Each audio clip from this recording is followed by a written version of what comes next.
Ang mundo ay puno ng hiwaga. Kung paano nalikha ang sanlibutan ay pinagdedebatihan pa rin hanggang sa ngayon. Katulad kung papaano nabuo ang ating mundo. Ang nakapaloob din dito ay puno rin ng hiwaga. May mga pangyayari na napakahirap paniwalaan, lalo na ang mga salitang milagro at himala. Subalit may mga taong nagpapatunay na totoo ang himala. Ako si David, isang negosyante. Namulat ako sa katotohanan sa pag-iral ng mga hindi kapani-paniwalang pangyayari sa ating mundo. Nang minsan kong nakilala si Tandang Esteban. Dekada 60 nang makuha ni Esteban ang gintong kamay ng Birhen. Ito ang dahilan kung bakit mula sa pagiging sundalo ay naging antingero at manggagamot si Esteban. Subalit bihira lamang ang nakakaalam sa tunay na kwento ng kanyang panggagamot. Nakilala ko si Tandang Esteban nang ako'y naging desperado na. Dahil sa malalang karamdaman ng aking anak na si Jessica. Taong 2005, magtatapos na sana sa sekundarya ang aking anak na si Jessica nang bigla itong nagkasakit. Buong akala ko ay simpleng lagnat lamang ito. Lumipas na ang 5 araw ay pabalik-balik pa rin ang kanyang lagnat. Kapag nakainom ng gamot ay bumababa pero makalipas ang ilang oras ay tumataas na naman ang kanyang lagnat. Aminado ko, kabaryo, na hindi ko na napagtutuunan ng panahon ang aking mga anak dahil sa aking negosyo. Maganda ang buhay namin. Lahat ay naibibigay ko sa aking pamilya. Ngunit may isang bagay pala na hindi ko na naibigay pa sa aking pamilya, lalo na sa aking mga anak. Ang oras. Mahal na mahal ko ang aking pamilya, kabaryo. Kaya naman ako kumayod ng gusto upang may bigay sa kanila ang lahat-lahat. Ang akala ko ay sapat na, ngunit nagkaroon na pala ako ng malaking pagkukulang. Kami ng aking asawa ay purong abala. Kaya naman hindi na namin napansin na may dinadamdam na pala ang aming isang anak. Nang aming dalin sa ospital itong si Jessica, ay napag-alaman namin na stage 4 na pala ang kanyang kidney cancer. Habang ipinapaliwanag ng doktor ang sakit ng aking anak, ay parabang dahan-dahan akong pinapatay. Hindi ko lubos akalain na sa murang edad ni Jessica ay magkakaroon siya ng ganitong uri ng malalang sakit. Sinisi ko ang aking sarili dahil doon ko lang napagtanto na napabayaan ko na pala ang aking mga anak. Kahit ang paboritong pagkain ni Jessica ay hindi ko naman alam. Nalulung ako sa trabaho at tanging layunin ay mabigyan ng marangyang buhay ang aking pamilya. Nakiusap naman ako sa doktor na gawin ang lahat, gumaling lang ang aking anak at magbabayad ako kahit magkano. Pero sa tuwing naiisip ko na kanser ang sakit ng aking anak, ay pinanghihinaan agad ako, kabaryo. Kung pwede lang sana na angkinin ko na lang ang sakit ng anak ko, ay gagawin ko. Habang naging matagumpay ako sa salapi, bukod sa mga anak ay may isa pa pala akong nakakalimutan na. Ang Diyos. Nawala na pala ako ng panahon sa pananampalataya. Ang maraming taon na namuhay ako ng masagana ay isang araw lang. Nagbago ang lahat. Halos magwala na ako sa ospital dahil habang tumatagal ay walang pagbabago sa aking anak. Bagkus, mas lumalala pa ito. Kabaryo, ako ang tao na hindi naniniwala sa tinatawag na alternative medicine o ang natural na pamamaraan sa panggagamot. Dahil para sa akin, tumuklas ang mga siyentipiko ng mga gamot para sa sakit ng tao. At bilang isang maraming salapi, ay hindi iyon mahirap para sa akin. Ang pinakamahal na gamot ay kayang-kaya kong bilhin. Ngunit hindi iyon ang nangyari. Walang gamot ng siyensya na nakatulong sa aking anak. At dahil nga sa naging desperado na ako, ay kung saan-saan na ako nakarating. Makahanap lamang ng makagagamot sa aking anak. Pagpasensyahan mo na, kabaryo, kung may kahabaan ang aking paunang kwento. Nais ko lamang na maintindihan ng iba kung gaano kalakas ang kapangyarihan ng pananampalataya. Hanggang sa nakilala ko si Tandang Esteban. Upang mapangalagaan ang mga sensitibong bagay at sa kadailanang may iba't ibang maniniwala ang bawat isa, ay ninais ko na itago ang eksaktong taon at lugar sa pinangyarihan ng kwento. Isang dating sundalo si Esteban at nadistino sa bulubunduking lugar. Kasagsagad din ng pag-iral ng mga rebelde sa panahong ito. Dekada 60, may iilang beses na rin na nakasabak sa giyera si Esteban at sa awa ng Diyos ay siya ay nakaligtas. Minsan nang maatasan ang kanilang grupo na maghatid ng suplay sa kabilang kampo ay hindi nila inasahan ang pananambang ng mga rebelde. 2 sasakyan ang kanilang ginamit. Maswerte naman si Esteban dahil nasa pangalawang sasakyan ito. Kahit papaano ay nakatakas sila mula sa pananambang.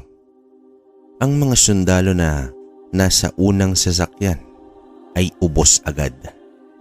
Ni hindi man lang sila nakagante kahit ni isang putok. Sa pagkakatanda ni Esteban ay nasa 5 ang kanilang bilang na agad nagpulasan ng makita ang ibang kasamahan na tinatadtad na ng mga bala. Nahati naman sa 2 grupo silang 5. Ang 2 sa kabilang bahagi tumakbo at nagtago. Samantalang 3 naman silang magkakasama na sinuot ang masukal na kagubatan upang mailigtas lamang ang kanilang mga sarili. Silang 3 ay may dalang mahabang baril. Kahit papaano ay mapapabagal nila ang mga kalaban. Sa tansya ni Esteban ay nasa hindi bababa sa 20 rebelde ang humahabol sa kanila. Tirik na tirik ang araw. Nasa alas 11 ng umaga nangyari ang engkwentro. Nagkasundo silang 3 na huwag aksayahin ang mga bala dahil tiyak na maraming reserba ang mga kalaban. Dahil napaghandaan nila ito, malaking tulong din sa kanila ang lugar na magubat dahil maraming puno, halaman at damuhan na silang mapagtataguan. Inalala naman ni Esteban ang 2 kasama na nahiwalay sa kanya. Habang sila ay tumatakas, salita naman sila ng pagbaril sa mga nakasunod na mga kalaban. Pabawas na ng pabawas ang reserba nilang mga bala na labis pinangangambahan nilang tatlo.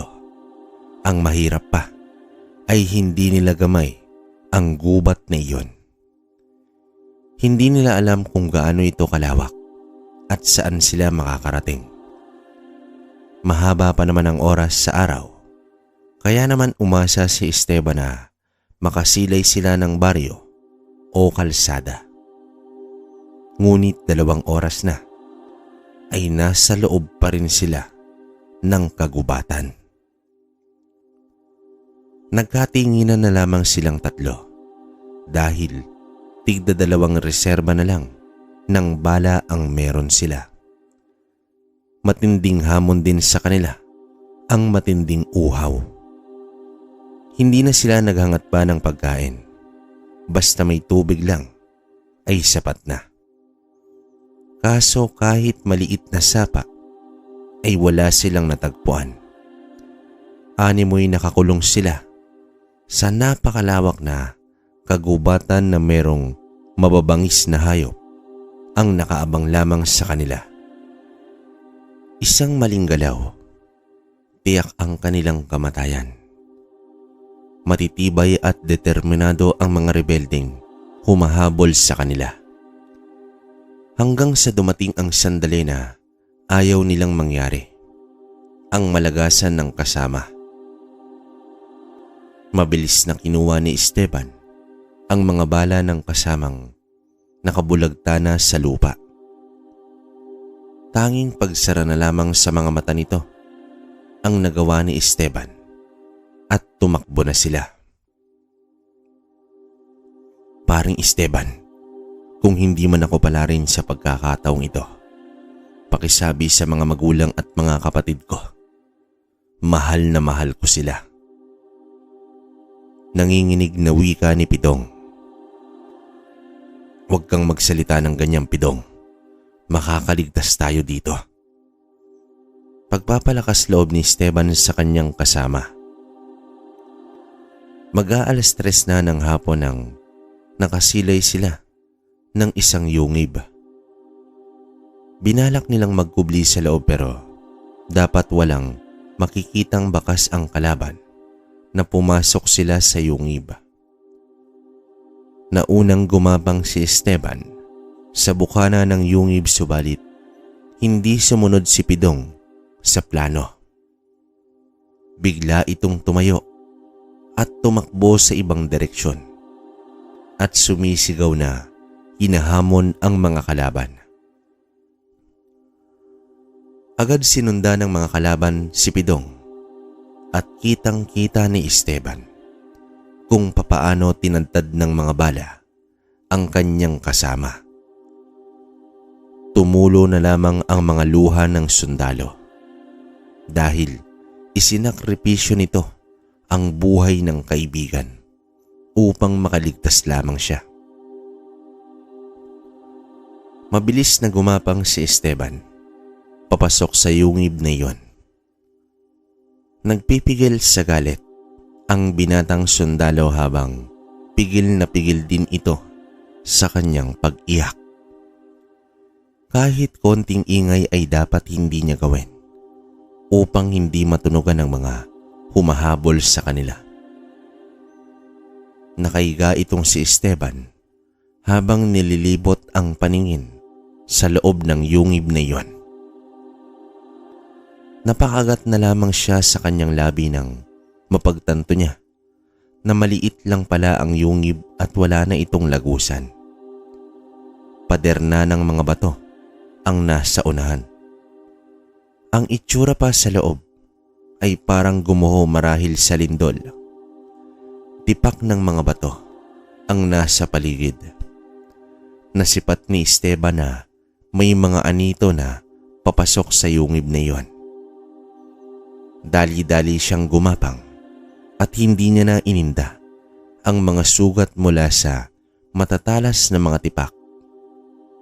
Magkahalong malalaki at maliliit na mga tipak na sumusugat sa kanyang mga kamay at iba pang bahagi ng katawan.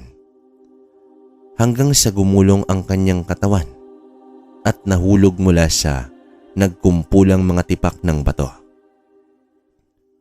Mabuti at hindi naman gaano kalalim ang kinabagsakan niya. Papalapit na ang mga rebelde. Napagtanto ni Esteban na nasa pinakadulo na pala siya ng yungib. Ilang saglit na lang ay matutunton na ito.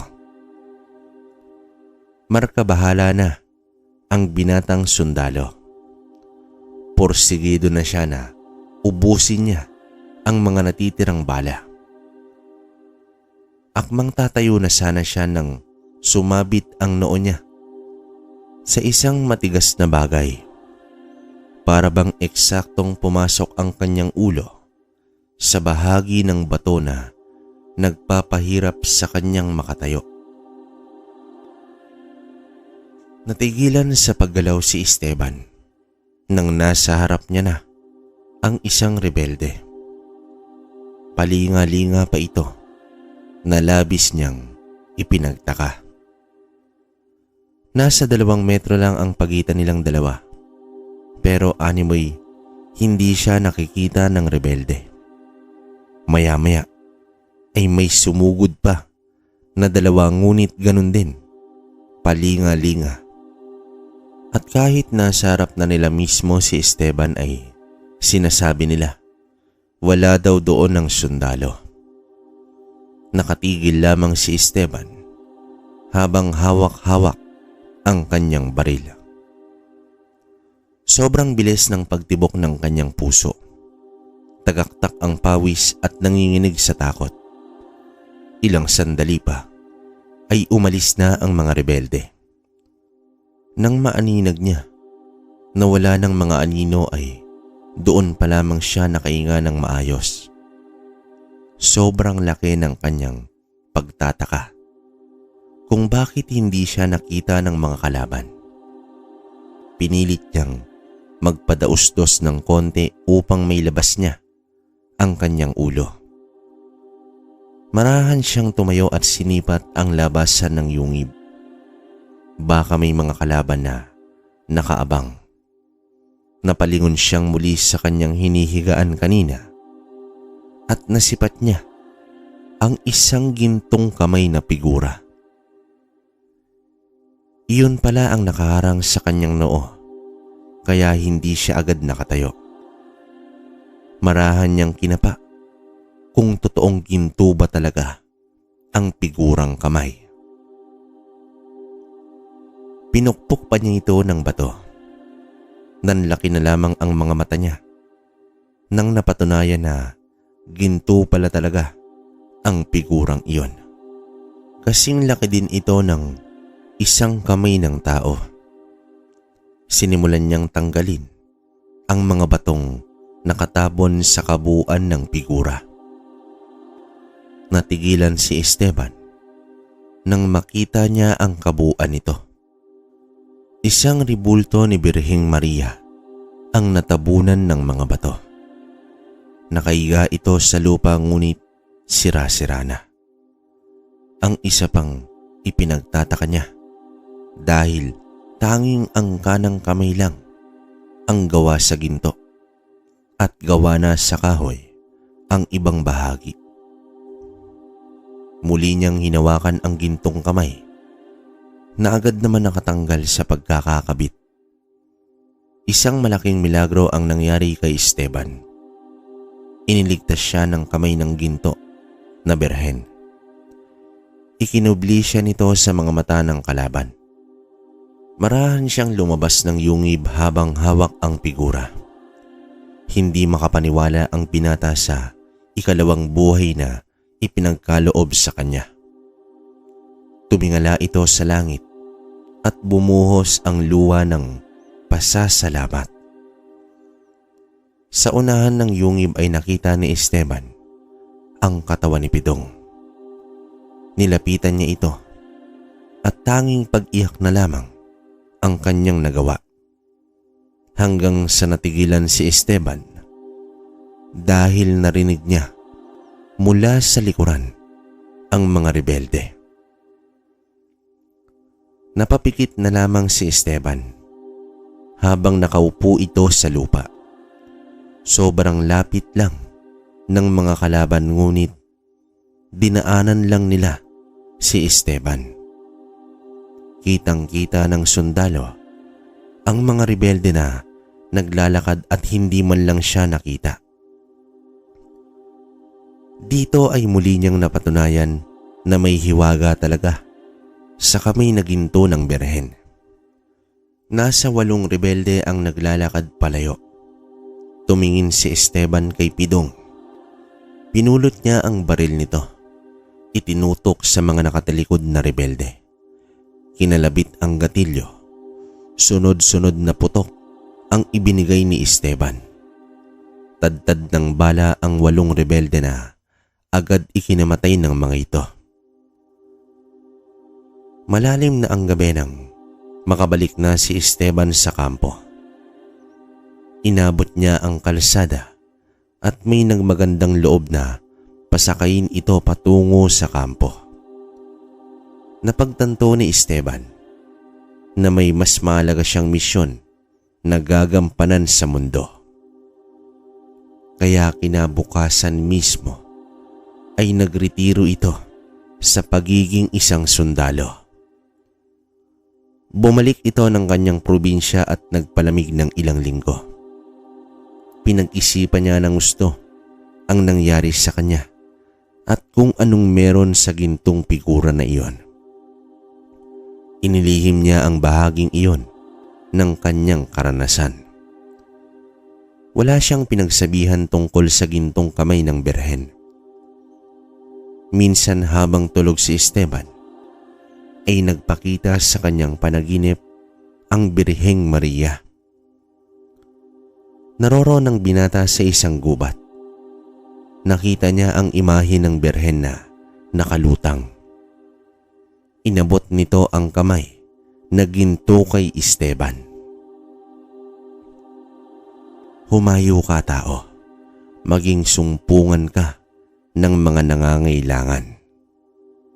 Wika ng Birheng Maria sa kanyang panaginip. Napaluhod si Esteban at ipinatong ng Birhen ang gintong kamay nito sa ulo ng binata. Punong-puno ito ng kabanalan at kapayapaan na namutawi sa isip at puso ng dating sundalo. Nang siya ay magising, ay dama pa rin niya iyon. Napaluha na lamang si Esteban sa labis na pagkagalak. Pakiramdam niya ay isinilang siyang muli at nangako siya na tutumbasan niya ang kabutihan ng Birheng Maria sa kanya. Gagawin niya ang ninanais nito. Sa mismong gabing iyon ay naramdaman ni Esteban ang mga nilalang na nasa kapaligiran. Ang magaan na presensya ng mga tao habang ang mabigat na presensya ay nagmumula sa mga masasamang uri ng nilalang. Bumangon siya ng marahan at lumabas ng bahay. Tukoy na tukoy ng binata kung nasaan nagkukubli ang mga nilalang ng dilim. Napagtanto ni Esteban na literal lang pala ang pag-iral ng mga masasamang nilalang, engkanto, maligno at iba pang laman lupa. Nakatigil lang naman sila at hindi gumagalaw. Ilang sandali pa ay unti-unting lumitaw ang mga nilalang na iyon. Napakarami at nakapalibot sa buong lugar. Kahit ganoon na ang kanyang mga nasisilayan, ay ni bahid na takot ay walang naramdaman si Esteban. Sa sandaling may gagawin kayong masasama sa mga tao, tatapusin ko ang pag-iral nyo sa mundong ito. Babala ni Esteban sa mga nilalang na iyon. Di naglaon ay unti-unting naglaho ang mga nilalang sa paligid. Pagsapit ng umaga ay nadatnan ni Esteban ang kanyang mga magulang sa likod bahay. Tulala itong nakatayo at nakaharap sa kakawiyan. Kinausap ito ng ina at inalalayan papasok ng bahay. Nagtinginan ang mag-asawa. Inintindi na lamang nila si Esteban. Marahil sariwa pa sa isip nito ang pagkamatay ng mga kanyang kasama. Simula kasi nang umuwi si Esteban ay naging tahimik na ito. Taliwas sa dating ugali na sa tuwing makakauwi ay halos tumatalon sa tuwa. Iba na rin kasi siguro ang sitwasyon, kaya bilang mga magulang ay wala silang dapat gawin kundi alalayan at intindihin ang kanilang anak. Panganay si Esteban sa 3 magkakapatid. Ang dalawa na sina Joel at si Nessa ay nag-aaral pa. Pawang binatilyo at dalagita. Nanirahan ang kanilang pamilya sa isang tipikal na pamumuhay sa probinsya. Patahian ang negosyo ng kanilang mga magulang. Kaya naman kalimitan ay iba't ibang tao ang pumupunta sa kanilang patahian na nasa gilid lang ng kanilang bahay. Isang araw, nagpunta si Annabel sa kanila upang kukunin ang pinatahing kortina. Kababata niya itong si Esteban. Napansin ni Annabel na tahimik lang na nakaupo sa balkonahe ang binata. "Oy, Esteban, umuwi ka na pala. Kamusta ka na?" Magiliw na tanong dito ng babae. Narinig ito ng kanyang ina na nasa patahian. Agad itong lumabas at nilapitan si Annabel. "Annabel, kukunin mo na bang mga kortina?" Pagtatanong ng nanay ni Esteban. Oo, Aling Lydia. Pero ano pong nangyari kay Esteban? Bakit parang hindi niya ako naririnig?" Tugon dito ni Annabel. Sa sandaling ito ay lumingon ang binata sa babae at nagwika ito ng, "Maselan ang pagbubuntis mo, Annabel. Ingatan mo sana ang buhay na nasa iyong sinapupunan."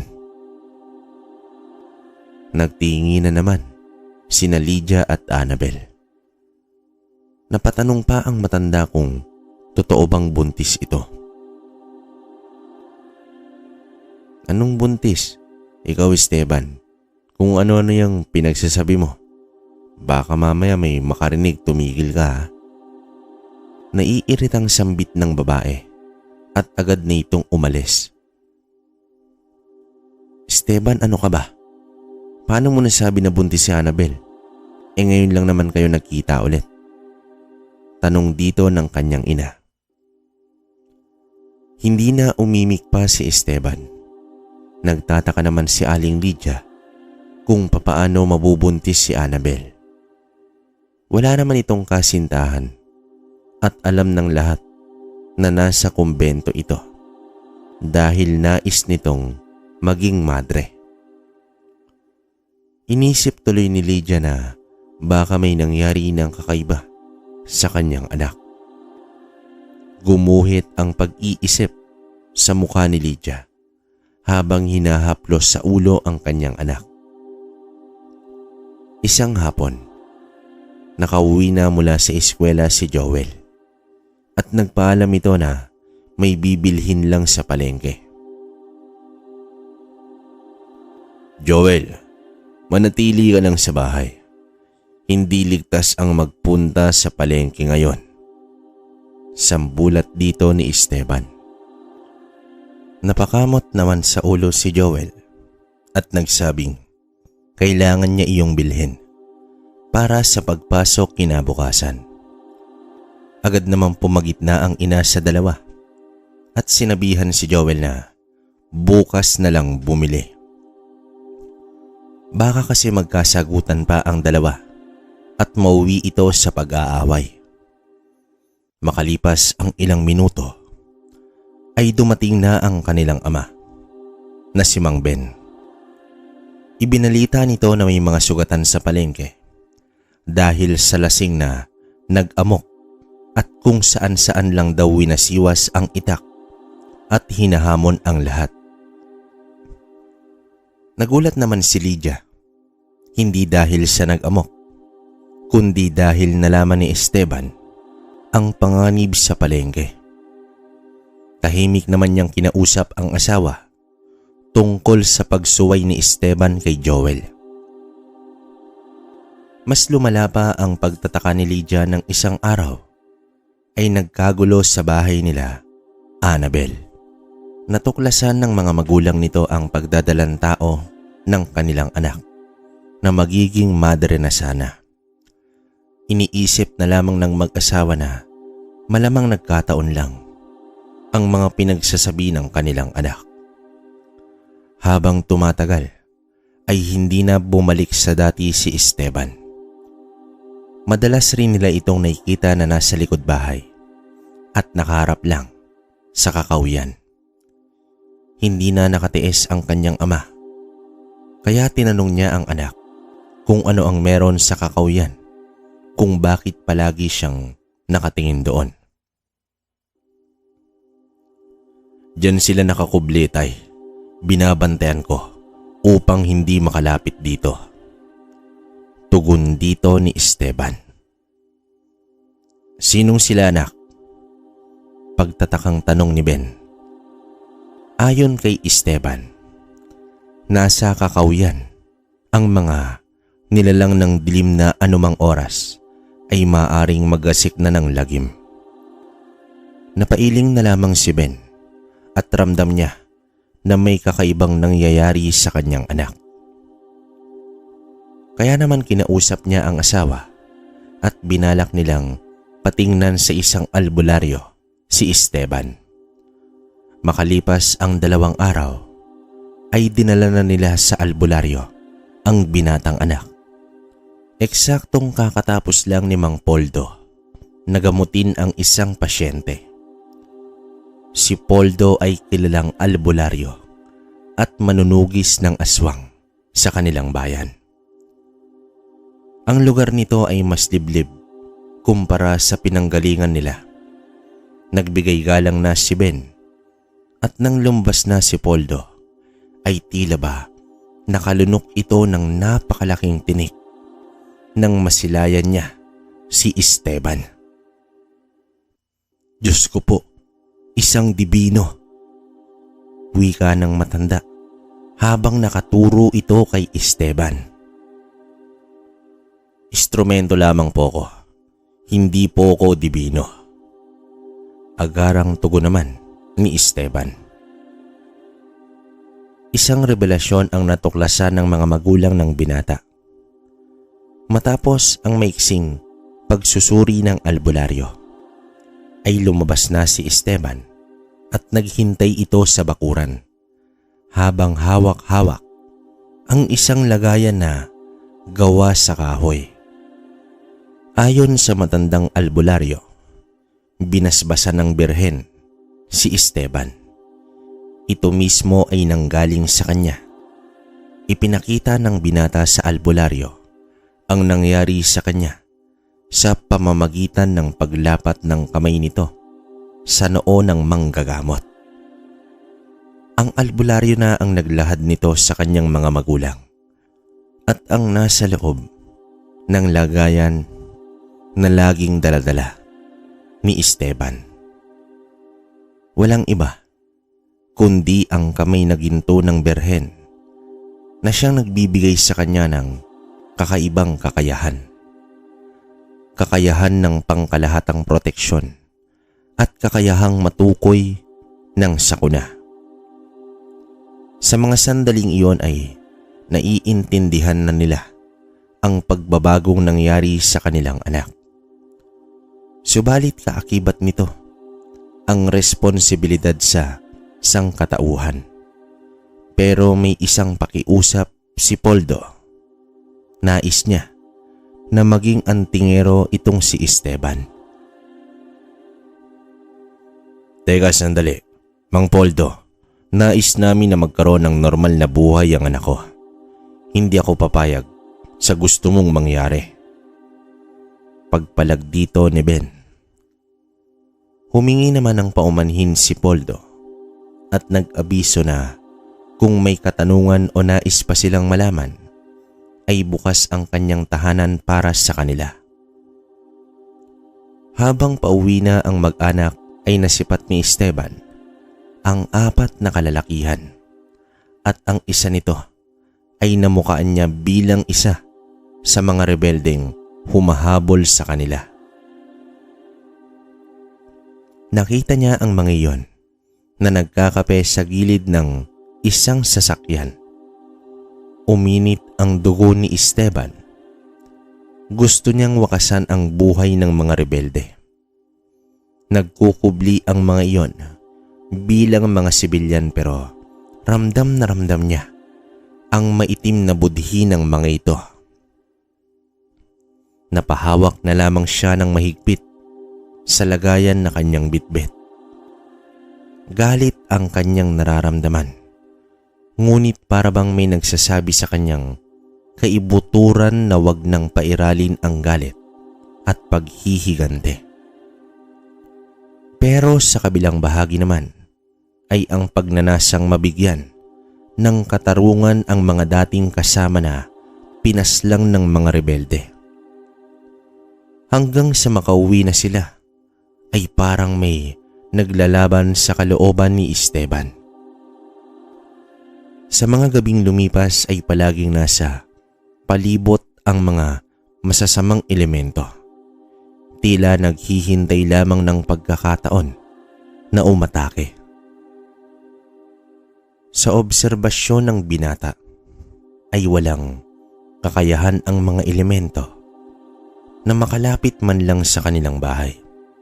Dahil sa kamay na ginto, inilagay niya ito sa altar sa kanyang kwarto. At sa tuwing nasa kanyang katawan ng kamay na ginto ay nagiging sabulag ito laban sa mga masasamang nilalang, tao man o demonyo. Sa paglipas pa ng panahon ay lubusan na nga niyang napagtanto na may natatanging espiritu na nangibabaw sa kanyang dahilan upang protektado siya laban sa kasamaan. Nadiskubre din ni Esteban na may kakayahan na pala siyang manggamot.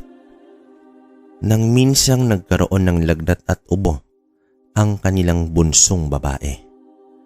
Nang kapain niya ang noo nito, naramdaman niya ang sobrang taas ng lagnat. Umalis siya upang bumili ng gamot, ngunit sa kanyang pagbalik ay naging masigla na ito at wala ng sakit. Hanggang sa unti-unting kumalat ang kakayahan niya sa kanilang bayan at naging puntahan nga siya ng mga taong may karamdaman. Wala naman siyang espesyal na ritual o ginagawa, kundi ang pagbibigay dasal lamang sa pasyente. Subalit, nalalaman din niya kung ano ang sakit ng pasyente at gagaling pa ba ito o magiging dahilan na ito ng kanyang kamatayan. Walang kakayahan si Esteban na pagalingin kapag oras na ng isang tao na lumisan sa mundo. Hanggang isang araw, may natatanging pasyente ang dumulog sa kanya. Wala itong sakit, ngunit nag-uumpisa na ang yanggaw nito na sumakop sa buong pagkatao ng kawawang babae. Hindi alam ni Esteban kung papaano gagamutin ang isang uri ng yanggaw. Kaya naman minabuti niyang puntahan agad ang albularyong si Mang Poldo. Hindi naman nag-atubili ang matanda na sumaba kay Esteban. Para kay Poldo, pangkaraniwan na lamang sa kanya ang gamutin ang isang biktima ng yanggaw. Napamangha na lamang ang binata sa ginawa ni Poldo. Alam ni Esteban na hindi lang yon ang unang biktima ng yanggaw ang lalapit sa kanya. Kaya naman ninais niyang matutunan ang panggagamot katulad sa pamamaraan ni Poldo. naging madalas na ang pagpunta ni Esteban sa bahay ni Poldo at hindi na ito nagugustuhan ng kanyang ama. Baka kung ano na ang itinuturo nito. Malumanay naman siyang sinuway ng kanyang asawa. Kung ano ang desisyon ni Esteban sa kanyang buhay ay hindi dapat ito kailangan na aprubahan pa nila. Bagkus, susuportahan na lamang nila ito dahil tiyak naman na para sa kabutihan ang tinatahak na landas ng kanilang panganay na anak. Sa paglipas pa ng ilang buwan, kahit ang panggagamot sa kulam, barang at lason ay kaya na ring gamutin ni Esteban. Isang araw, nabanggit ni Poldo ang kanyang tangan na sinukuan. Gawa nga na matanda na siya, nais niya na itong bitawan at balak niya na ibigay ito kay Esteban. Konting description lang mga kabaryo. Ang sinukuan ay isang mutya pandigma. Wala itong pinipiling masamang nilalang na pabagsakin. Sanay naman sa labanang pisikal si Esteban, kaya naman hindi na mahirap sa kanya ang labanan ang mga nilalang ng dilim. Sa araw din na iyon ay nagdesisyon ang binata na tanggapin ang mutya ng sinukuan. Naisip din kasi niya na may hindi sapat ang gamutin lang ang mga naging biktima ng yanggaw, barang at kulam. Kailangan na siguro na sugpuin ang mga nilalang na nagbibigay ng pasakit sa mga taong nabibiktima nila. Isang maliit at mahabang patpat na may habang 2 pulgada lamang ang tinanggap ni Esteban. Kulay itim at makintab. Nakakonsagra na din ito bilang isang kwintas. Sa mga nakalipas na linggo ay itinoon ni Igme ang pagtuturo kay Esteban kung papaano gamitin ang mutya ng sinukuan. Habang lumalawak ang kaalaman ni Esteban sa lihim na karunungan ay mas naging madalas na ang pagpaparamdam ng mga nilalang ng dilim sa kanya. Kung dati ay puro mga elemento at laman lupa lamang, sa sandaling ito ay may mga aswang na. Mas mapusok at mas determinadong sinusubok ang dating sundalo na ngayon ay isa ng antingero. Kumpiyansa naman si Esteban na ligtas ang kanyang pamilya laban sa aswang kapag nasa loob lang sila ng bahay dahil sa protektado sila ng kamay na ginto ng berhen. Napatunayan ito ni Esteban ng minsang isang gabi ay sinundan siya ng isang tiktik. Naggubli ang binata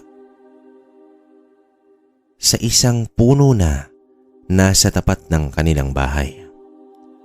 Habang ang tiktik ay lakas loob na dumapo sa bubong at pagkalapat pa lang ng paa nito sa bubong ay agad nang tumilapon ang aswang at nangisay na bumabagsak sa lupa. Ito ang unang engkwentro ni Esteban sa isang uri ng aswang. Mabilis siyang naglakad papalapit dito. Walang kung ano-ano ay dinampot niya ang aswang at inundayan ito ng malakas na suntok. Sa presensya pa lamang ng binata ay nasindak na ang aswang. Para bang nakakita ito ng mas maigit pa sa kanya. Ni hindi man lang nito nagawang labanan ang binata. Ibinalik ni Esteban ang aswang sa anyong tao, ngunit isa na itong blanko na naglalakad at walang patutunguhan. Kung ligtas ang pamilya niya sa loob ng bahay, ibang usapan na kung ito'y nasa labas, lalo na kung malayo sa bahay. Isang araw ay nabiktima ang kapatid niyang lalaki na si Joel ng isang mambabarang. Agad naman itong natukoy ni Esteban dahil sa paparating pa lang ang kapatid ay kitang-kita niya na ang maitim na usok na nakapalibot sa bata. Masigla pa ito pero damang-dama na ni Esteban ang negatibong enerhiya. Pinilit naman niya na paaminin ang kapatid kung ano ang kanyang ginawa upang mabilangan siya ng mambabarang. Binato raw niya ang bunga ng mangga. Hindi naman niya alam na may tao pala sa unahan at sa mismong ulo ng matandang babae tumama ang bato. Humingi naman daw siya ng paumanhin, ngunit labis na nagalit ang matanda. Kaya naman tumakbo na lamang siya dahil sa nakakatakot na itsura nito. Hindi na niya pinalabas pa si Joel sa kwarto. Hinintay ni Esteban na umepekto na ang barang upang magkaroon sila ng koneksyon ng mambabarang. Pagsapit ng 9:00 ng gabi ay nag-iba na nga ang pakiramdam ni Joel. Umatungal na ito ng mahina at mukhang hapong-hapo ang binata. Inilapat ng binata ang kanyang palad sa ulo ng kapatid. Isang pangitain ang kanyang nakita. Isang kubo na nasa paanan ng bundok. Nang matukoy niya na ang lokasyon ng mambabarang ay hinabilin niya ang kapatid sa mga magulang. Hindi nila dapat ito iiwan at mas maiging dasalin nila ang rosaryo. Ginawa naman iyon ng kanyang pamilya. Halos kalahating oras din bago narating ng binata ang lokasyon ng mambabarang. Nakasindi ang isang gasera sa loob ng kubo. Marahan siyang lumapit at tila naramdaman ng kalaban ang kanyang presensya. Bigla itong lumabas ng pinto. Nagalit na galit. May hawak itong mga insekto. Agad itong nagpakawala ng isang insekto at biglang dumami. Sa dami naman ito ay halos matakpan na ang kubo ng mambabarang. Subalit paikot-ikot lang ang mga insekto sa binata. Kaya naman pinakawalan na ng mambabarang ang lahat ng insektong hawak nito. Ngunit kahit gaano pa karami ay hindi nito nagawang madampian man lang ang binata. "Anong klaseng nilalang ka?" Gulat na galit na sambulat ng matandang babae. Ngumiti lang naman si Esteban at iniangat ang isang kamay at bigla itong ibinagsak. Nanlaki ang mga mata ng matanda dahil ang lahat ng kanyang alagang insekto ay bumagsak sa lupa at agarang naging isang abo. "Huwag kang mag-alala dahil hindi ko tatapusin ang buhay mo. Bagkus, mananatili ka sa mundo na daig pa ang isang bangkay na gumagala." Wika dito ni Esteban. Kinuha ni Esteban ang katinuan ng matandang babae. Iniwan niya itong nakaupo sa lupa na nakatulala. Makalipas ang ilang minuto ay bumalik na ang binata sa kanilang tahanan. Maayos na rin si Joel na animoy walang masamang nangyari. Pinaalalahanan naman niya ang mga kapatid na huwag gagawa ng mga bagay na maaaring ikapahamak nila sa huli. Isang araw, habang papunta si Esteban kay Poldo, ay muli na naman niyang nakita ang mga rebelde. pilit naman niyang pinigilan ang kanyang sarili dahil may mga otoridad naman na tumutugis sa kanila. Mas maiging hayaan na lamang ito ni Esteban. Habang nakasakay si Esteban ay muli siyang napalingon sa lugar kung saan niya nakita ang mga rebelde. Maya-maya pa ay biglang bumigat ang kanyang pakiramdam. Isang trahedya ang kanyang naramdaman. Iniisip niya na baka muling magtatagpo ang landas ng mga bandido at ng mga sundalo. Sa panahong iyon ay normal na itong nangyayari sa kanilang bayan. Halos magtatakip silim na nang nakabalik si Esteban sa kanilang bayan. Nagulantang na lamang si Esteban dahil sumalakay pala ang mga rebelde at nagsagawa ito ng malawakang nakawan sa bayan. At ang malala pa ay maraming inosenteng tao ang nasugatan at namatay. Wala na ang mga biktima ngunit naiwan sa kalsada ang mga nagkalat na dugo. Ayon sa napagtanungan ni Esteban, bigla na lang may narinig na putukan ng mga baril. Ang inakala nila na iisang tindahan lang ang punteriya ng mga rebelde. Hindi pala. Hanggat walang presensya ng otoridad ay hindi tumigil ang mga kawatan sa panggugulo at walang awang pinagbabaril ang sino mang humarang sa kanilang daanan.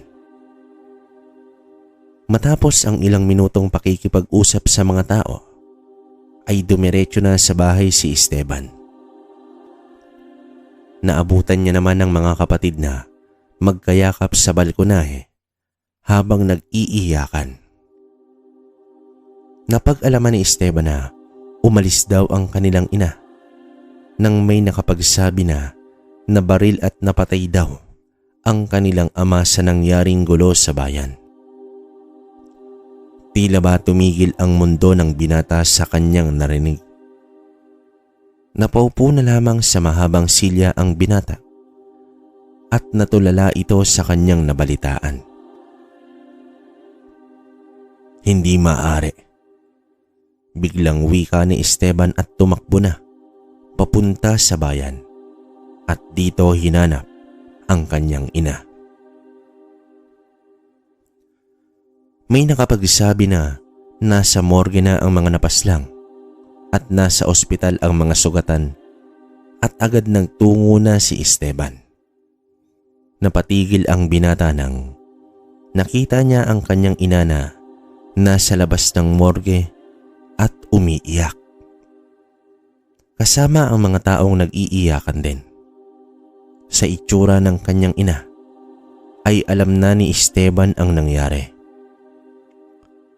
Sa paglapit pa ni Esteban ay nagkatinginan na lamang sila ng kanyang ina habang walang patid ang mga luha. Isa si Mang Ben na nadamay sa paghahasik ng lagim ng mga rebelde. Nasa bayan kasi ito upang bumili ng mga supply na tela para sa kanilang patahian. Nang buksan ni Esteban ang puting tela na nakatakip sa katawan ng ama, ay pinilit niyang kinaya na masilayan ito. Sanay ang binata na makakita ng bangkay, pero iba pala kapag mahal mo na ito sa buhay. 3 tama sa dibdib ang sinapit ng kanyang ama.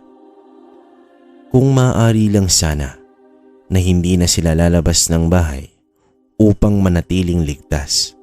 Imposible naman iyon. Kung inintindi sana niya ang naramdaman kanina, malamang hindi naganap ang nangyari. Wala sanang mga biktima at buhay pa sana ang kanyang ama.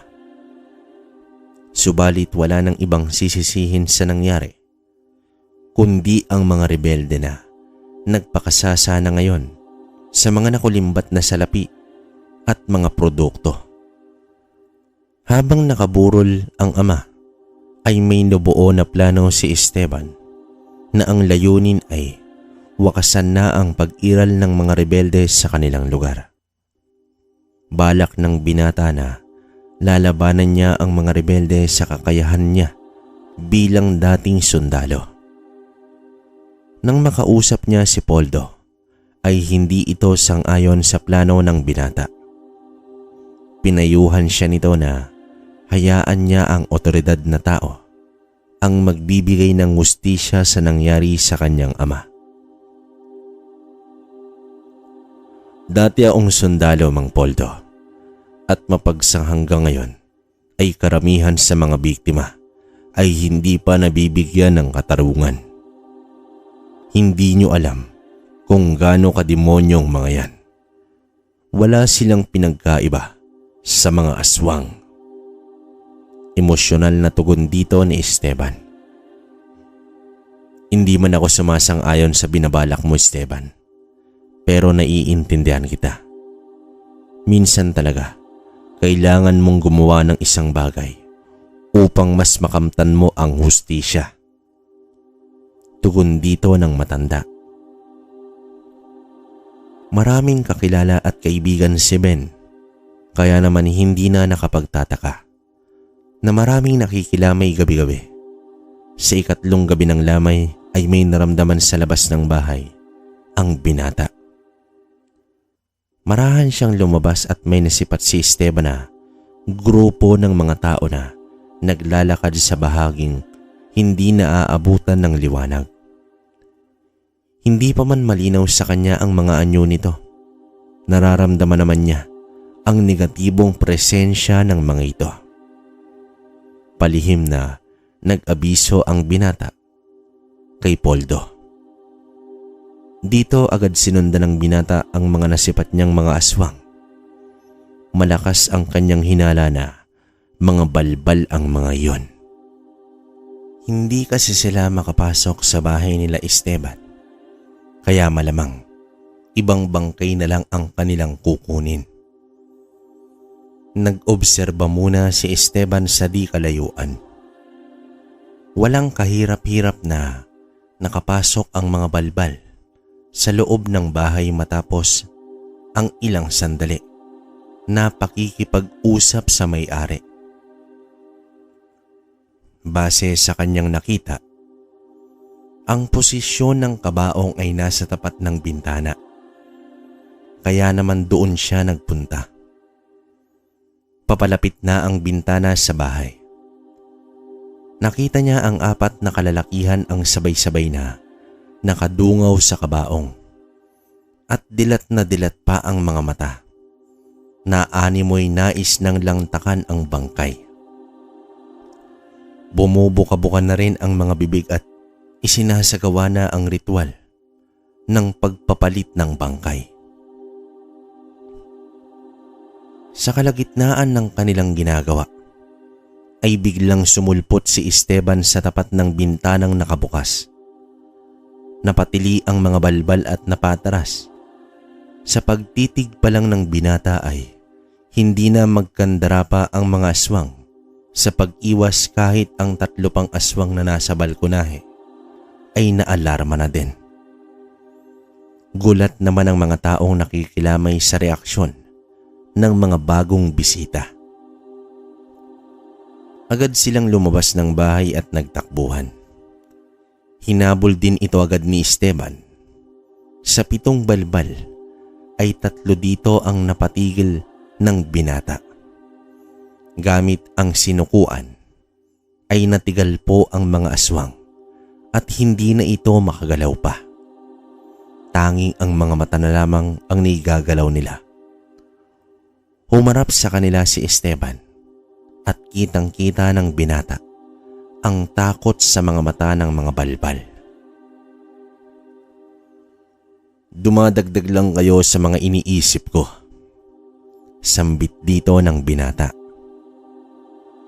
Nagsidatingan naman ang mga tao at nagtanong kay Esteban kung ano ang problema.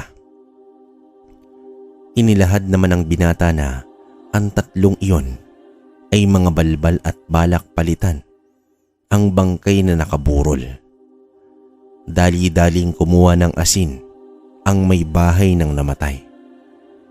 Kumuha na rin ng mga itak ang iba pa at nagsindi ng sulo na gawa sa nilukot na dahon ng nyog. Sa pagsaboy ng asin ay agad umusok at umatungal ang mga balbal. Nang mapatunayan ng mga tao na totoong aswang nga ang mga lalaking iyon, ay hindi na sila nag-atubili pang undayan ng taga ang mga ito. Napag-alaman ni Esteban na kamag-anak pala ng namatay ang mga tumaga. Sa mga aswang nila ibinaling ang galit sa mga rebelde. Nang bumulagta na ito sa lupa, ay agad nilang tinupok sa apoy ang mga nilalang ng dilim.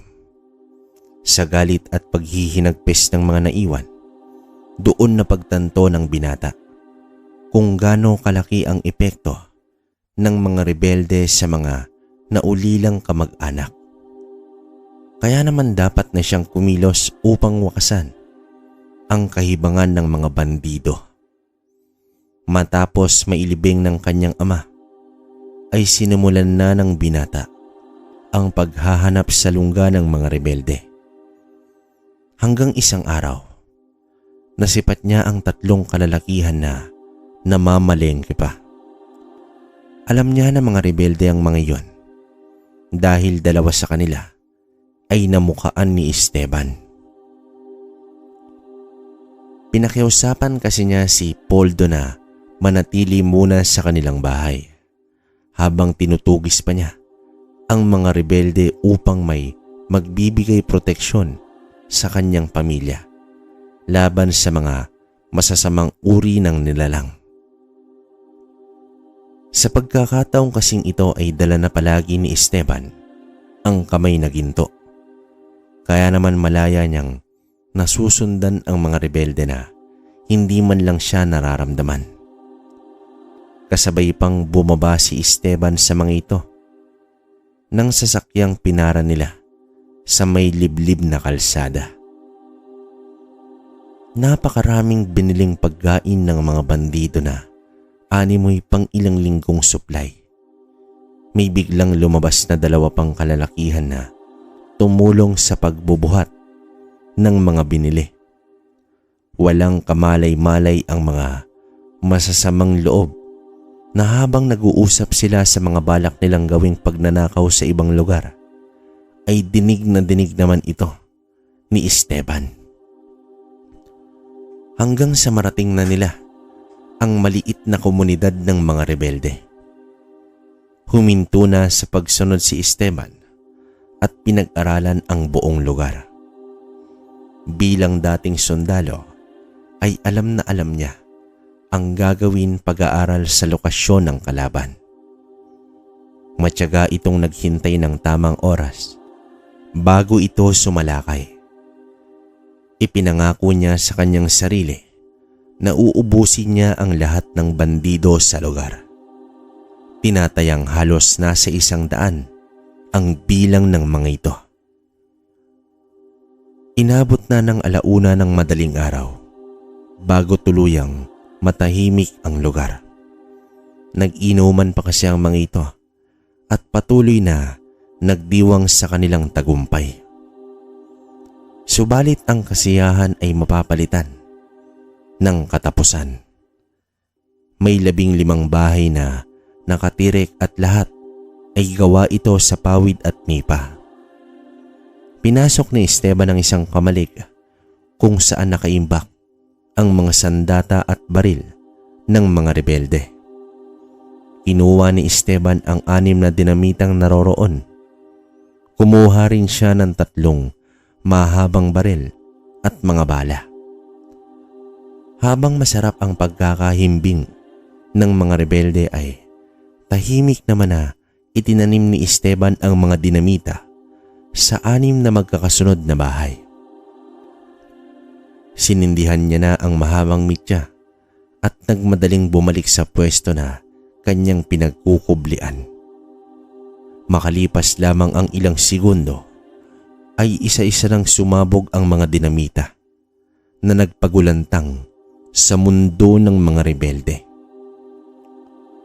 Sa 6 na kabayang sumabog ay karamihan sa loob nito ay agarang napaslang at ang nakaligtas ay nagtamo ng matinding sunog sa katawan. Nang magsilabasa na ang mga rebelde, ay agad naman itong pinaputukan ni Esteban. Agad din nagpulasan ang mga ito at wala na silang napakinabangan na mga baril dahil nasunog na rin ang kamalig. Umasa na lang ang mga ito sa iilang baril na bitbit nila. Hindi naman nila matukoy ang eksaktong pinagmulan ng mga putok dahil wala silang nakikitang tao. Palipat-lipat din kasi ang pwesto ni Esteban dahil alam niya na mapapansin ang bukana ng baril sa di katagalan. Ang mga tumatakas na mga rebelde ay bigla na lang may sumasalubong na mga bala. Hindi na magkandaugaga ang mga rebeldeng nasa gitna ng kabahayan. Nakatutok ang mga baril sa di malamang direksyon, gawa nga ng hindi nila nakikita ang kalaban. Ngayon, anong pakiramdam ng napaglalaruan? Wika ni Esteban sa kanyang sarili. Hanggang sa naging 10 na lang ang natira, kasama na dito ang pinuno na nagkubli sa likod ng mga tauhan. Sumubok ang isa na kumaripas ng takbo, ngunit isang tama sa ulo ang natamo nito. Kaya nga wala nang pagpipilian ang natira kundi ang magkumpulan sa gitna dahil hindi rin sila makakatakas. Sino kang duwag ka? Harapin mo kami. Huwag kang magkubli sa dilim. Galit na sigaw dito ng pinuno. Marahang naglakad si Esteban habang iniisa-isa niyang binaril ang mga tauhan ng pinuno. Kung saan-saan na rin nagpapaputok ang mga natitira pa hanggang sa ang pinuno na lamang ang natira. Baka sa itsura nito ang labis na takot. Napapalunok na lamang ito ng laway dahil sa sobrang kaba. Tama na. Kung sino ka man, tigilan mo na to. Susuko na ako. Sambit dito ng rebelde. Itinapon nito ang baril palayo at lumuhod na nasa likod ng ulo ang mga kamay. Nakiusap ito na huwag siyang patayin. Hinugot naman ni Esteban ang kamay na ginto sa kanyang tagiliran at ibinagsak sa lupa. Dito na nasilayan ng pinunong rebelde ang anyo ng binata na may hawak ng mahabang baril. Nanlaki ang mga mata ng rebelde dahil sa biglang pagsulpot ng binata sa kanyang harapan. Sino ka? Anong kasalanan ko sa'yo? Sambit dito ng rebelde. Isa ang ama ko sa nadamay dahil sa panggugulo ninyo sa bayan. Punong-puno na ako sa mga katulad nyo noon pa man. Galit na sambit dito ng binata. Panay hingi naman ng tawad ang rebelde ngunit buo na ang loob ni Esteban na parusahan ang taong ito. Ibinaba ng binata ang kanyang baril. Mabilis na inilapat ang kamay sa ulo ng rebelde. Katulad sa ginawa niya sa mambabarang, ay kinuha ni Esteban ang katinuan ng rebelde bilang habang buhay nitong parusa. Nanatiling nakaluhod sa lupa ang lalaki, ngunit tulala na lamang ito na nakatingin sa kawalan. Umaga na nang makauwi na si Esteban. Nabigyan man niya ng hustisya ang pagkamatay ng kanyang ama, ay hindi pa rin naging masaya ang binata dahil kahit kailan ay hindi na may babalik pa ang buhay ng kanyang ama. Malungkot nitong inilahad sa kanyang ina at kay Poldo ang ginawa niya sa mga rebelde. Kinausap naman siya ni Poldo Ayon sa matanda, ngayon na natapos na ang mga rebelde sa lugar, dapat niya nang ituon ang kanyang sarili sa misyon na ipinagkatiwala sa kanya ng Birheng Maria. Binalak ni Esteban na magpagawa ng rebultong kahoy ng Birheng Maria. Kaya naman nagpagawa na siya ng maliit na kwarto upang doon magdasal ng taimtim ang sino mang may nais. Dumayo pa si Esteban sa isang lugar para kuhanin ang serbisyo ng isang manlililok. Nasa 3 talampakan na rebulto ang pinagawa niya. Nagtaka naman ang manlililok kung bakit hindi pinalagyan ng kanang kamay ang rebulto. Bagkus, pinadugtungan niya ng isang bakal ang putol na bahagi. Mangyari na may malapit na simbahan ang lugar ng manlililok, kaya naman nagtungo siya roon upang magdasal at ipagsindi ng kandila ang yumaong ama. Bago pa man siya makalapit sa simbahan ay may nasipat itong 2 matandang babae na nakabelo papasok ng simbahan. Nanlalaki ang mga mata ni Esteban dahil nababalot ng itim na usok ang 2 matanda. Alam niya na hindi ordinaryong tao ang mga iyon. Napapailing na lamang ang binata dahil kahit ang demonyo ay nagsisimba na rin. Umupo ang binata sa likuran ng 2 matanda. Ilang saglit pa ay tila naramdaman ng dalawa ang presensya ni Esteban. Agad itong tumayo at mabilis na naglakad palabas ng simbahan. Nang biglang nadapa ang dalawa sa pedestal, walang nakapansin dahil kukonti pa lang ang mga tao sa loob. Tumayo at sinundan ng binata ang dalawa. Gumagapang na ang mga ito habang papalapit na si Esteban. Wag kang lumapit, maawa ka. Oo, mga aswang kami, pero hindi kami masamang nilalang. Pagmamakaawa dito ng matanda. Natigilan si Esteban sa kanyang narinig. Pinatayo niya ang dalawa at pinasunod niya sa labas. Nagpasalamat naman ang dalawa dahil hindi sila tinuluyan ni Esteban. Iho, maraming salamat. Marami ang katulad naming nabubuhay sa sumpa ng aming angkan simula pa sa aming mga ninuno. Hindi lahat ng nilalang ng dilim ay masama.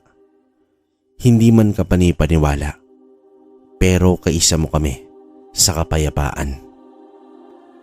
Salaysay dito ng matanda upang patunayan ng dalawa na nagsasabi sila ng totoo, ay isinama nila si Esteban sa kura paroko ng simbahan. Ayon sa pari, ilang taon na niyang kasangga ang 2 aswang na siyang nakikipaglaban sa mga ibang lahi ng aswang sa lugar na pilit gumagawa ng lagim. Mahirap man paniwalaan, pero mas mabuti ang may kakamping demonyo kesa sa mga taong nagkukunwaring mabait na tupa, ngunit isang mabangis na lobo pala ang tunay na pagkatao.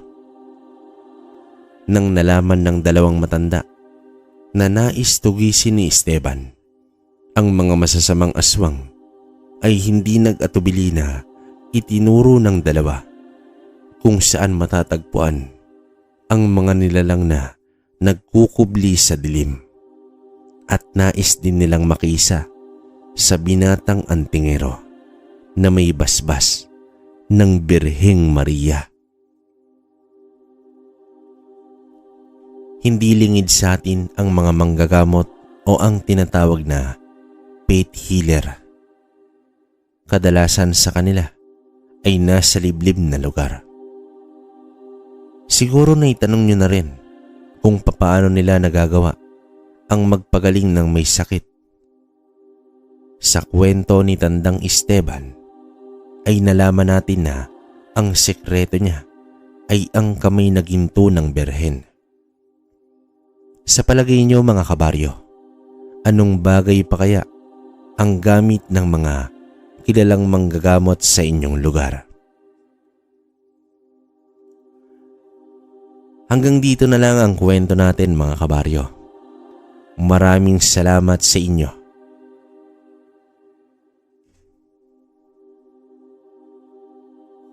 Okay, so yun. Kamusta muna ang lahat ng mga kabaryo natin, no? Grabe. Wala akong masabi sa kwento natin ngayong araw, di ba? Napakalakas eh.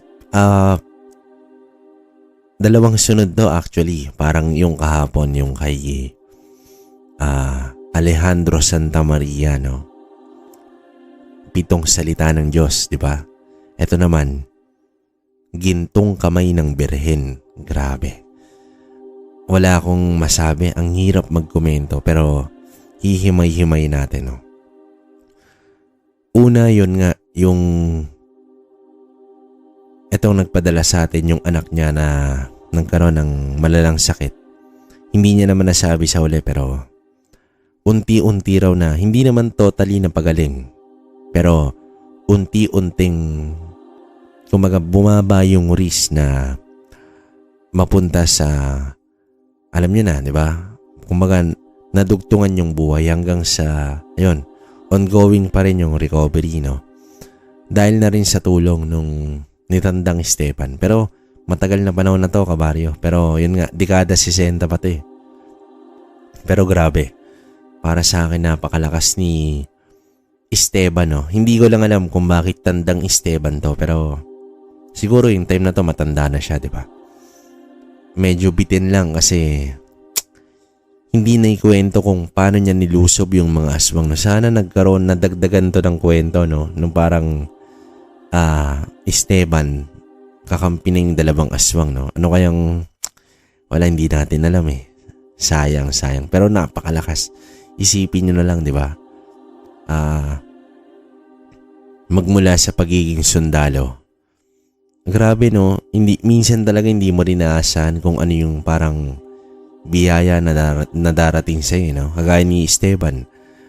Kumbaga nung time na hinahabol sila ng rebelde, dun pa lang, ano na siya, kumbaga, totally wala na. Kumbaga tapos na siya ron. Kaya lang, ang nangyari, naisalba pa siya ng kamay na ginto ng Birheng Maria, di ba? Napakalakas nun. Napakaganda. Grabe. Tapos yun nga, nakakalungkot kasi namatay yung tatay niya. Alam niyo naman, pag may ganitong setup na may namamatay sa ending, nakakalungkot yan. Kasi nga, para sa akin lang naman, nakakalungkot kasi syempre, iba yung sakit no na parang nailigtas nga naipaghiganti nga ni Esteban, pero ang kapalit naman is yung tatay niya, no? So, siguro ganun talaga, pag may nawawala, may darating na mas magandang bagay, no? O hindi man bagay, mangyayari sa buhay mo. Siguro ito na yun yung nakakatulong pa si Esteban sa maraming tao, no? Saka feeling ko naman masaya na yung airpot niya kung nasan man yun. Nakikita tong si Esteban, di ba? Yun, tapos si Mang Poldo na manggagamot, magaling din, no? Yun lang, bitin lang talaga kasi purong balbal lang yung naging tema nila, no? Hindi nasabi kung mas maganda sana kung may nakaharap tong mas malakas na uri ng aswang, no? Pero siguro hanggang dun lang talaga yung naikwento. Pero feeling ko marami to, kabaryo. Kasi parang nilahad pa lang natin dito yung umpisa pa lang ng kabanata ng buhay ni Esteban, di ba? So yun, tapos yun nga, mutya ng sinukuan, di ba? Grabe, napakalakas. Alam niyo naman na mutya is mutya, di ba? Kalikasan eh. Di ba? Napakalakas talaga niyan. Nga pala mga kabaryo, yung sinasabi nating sinukuan, Titingnan natin, malapit na, pero ang sure kong mauuna is yung makabuhay. Puno ng makabuhay. Alam niyo yun, sa mga hindi nakakaalam ng itsura ng makabuhay, ito po yung parang punong kahoy na pag biniyak mo, merong krus sa gitna. Yan. Actually, kompleto tayo niyan, kabaryo. Kaya lang kasi nililimita natin yan. Kumaga meron tayong ano tong isa? Meron dito yung sa pinsan ko eh. Binigyan niya ako ng dignum na pula. Meron kahoy, dignum na pula. Tapos sinag araw, yan. Meron tayong sinag araw din. Actually, yung nasa 10 elements sa mga nakatutok sa channel natin, di ba? Mga nakarang buwan siguro yun. Hindi ko tanda, pero may mga kwento tayo tungkol sa 10 elemento ng kalikasan. Meron po niyang bracelet, 10 elements bracelet. Buhay na po yun. Hindi nyo na po kailangan pang dasalan. Kumaga, nasa inyo na yun kung isusot nyo. Pero para sa akin kasi, mas maganda yun. Ilagay nyo sa altar. Lalo na yung gumamela selis. Meron tayo nun. Backread kayo, kabaryo, na sa community post natin. Suot-suot ko yun. May kita nyo. Bracelet ng gumamela selis. Purong gumamela. Tapos 10 elements na bracelet. Meron din tayo. Tapos meron tayo ditong mga medalyon na hindi ko masabi kung ibibenta ba natin o kumaga hindi naman ibibenta, sa madaling sabi lilimos natin. Lilimusan nyo na lang. Hindi ko masabi kasi ipapaalam ko pa sa pinsan ko. Saka tatanong pa natin kay Tito Proy, no, na ayun kasi hindi masyadong nakikialam sa mga ganyan natin yan eh. Pero titingnan natin. Basta yun, ang sure ako na meron tayo na pwedeng i-distribute sa inyo mga kabaryo. Makabuhay. Yan, saka sinukuan. Pero feeling ko, sa inyo mas okay ang makabuhay kasi pangkalahatan to eh. Gamit sa lahat to, sa mga bumabiyahe, protection to, pangkalahatan. Hindi mo na kailangan to nasalan. Bibili ka na lang ng lana, no? Lana o kaya yung tubig na galing ng banahaw. Pero kasi ang hirap na ngayon nun eh. Alam ko may restriction sila sa ganun. Kasi ang ginagawa talaga ng iba, yung mga piling may alam lang, kumukuha ng galon-galon sa poles ng banahaw. Tapos, syempre, bibenta. Hati-hatiin, lalagay sa botelya, bibenta. Wala namang kumbaga, hindi rin kasi magamit ng tama, yung iba iniinom. Pwede kasi to, kabaryo, talaga, pupunta kayo ng banahaw, maliligo kayo dun sa dagat, yan, effective talaga yan. Walang halong biro. Legit yan. Hindi nyo man maramdaman pero may magandang dulot sa pangangatawan nyo yan hanggang sa kaloob-looban nyo. Yun, okay din yun. Tingnan natin yung lana, meron din tayo saka ugat, no? Buhay na ugat, meron din tayo.